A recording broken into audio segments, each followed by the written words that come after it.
ఒక భార్య భరత్తోని ఒక ప్రశ్న వేసింది. అదేంటంటే, చెప్పండి, మీరు మీ అమ్మలోని నాలోని ఇద్దరిలోని ఎవరికి ఎక్కువ ప్రేమిస్తారని. వినమ్రతంగా భర్త తన దిక్కు చూసేసి ఏటన్నారంటే, నేను ఇద్దరికీ ప్రేమిస్తాను.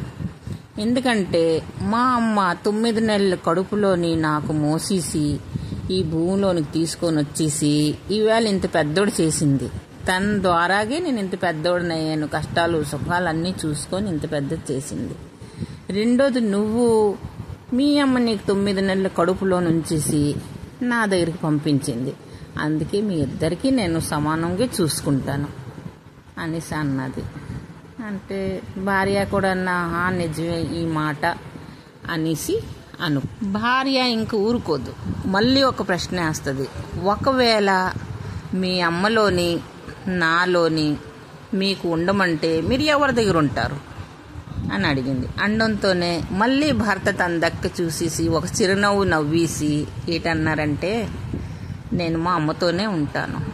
అండంతో భార్య అన్నది, అదెందుకు అలాగన్నారు అంటే, భర్త ఏటన్నాడంటే, నేను మా అమ్మ దగ్గరే ఉంటాను, తనకే శుభ్రంగా చూసుకుంటాను, శుభ్రంగా ఉంటాను. నువ్వు ఉండొచ్చు, కానీ నువ్వు ఇలాగన్నప్పుడు నేను ఈ ప్రశ్నకు జవాబిస్తున్నాను. రేపు పొద్దున్న నీ కొడుకు, మనకు ఒక బాబు పుట్టాడు, రేపు పొద్దున్న నేను చేసినవన్నీ నా కొడుకు నేర్చుకుంటాడు.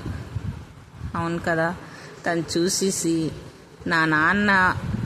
మా నాన్నమ్మకు వదిలేశారు కదా, నేను కూడా మా అమ్మకు వదిలిస్తాను అనేసి తన మనసులోని వచ్చేసి నీకు వదిలేసి తన భార్యతో వెళ్ళిపోతాడు.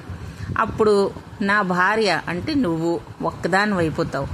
అందుకోసం అన్నమాట నేను అనుకోనుకి నేను చేసిన పని నా కొడుకు చెయ్యాలనేసి. ఎందుకంటే తిరిగి మనం చేసిన మనకే తిరిగి వస్తాయి. అందుకోసమే ఎప్పుడు అలాగ ఆలోచించను. అమ్మ కావాలా, నువ్వు కావాలా అనడంతోనే భార్య భర్త ప్రేమకి చాలా బాధ అనిపించింది. అయ్యో, నేను వేరే అనుకున్నాను, కానీ నా భర్త అన్నమాట నా మీద ఎంత ప్రేమ చూపిస్తున్నారు. తను అన్ని మాట ఒక్కొక్క మాట చాలా నిజం అనుకొని తన పాదాలపై పడి క్షమాపణ కోరుకుందనమాట.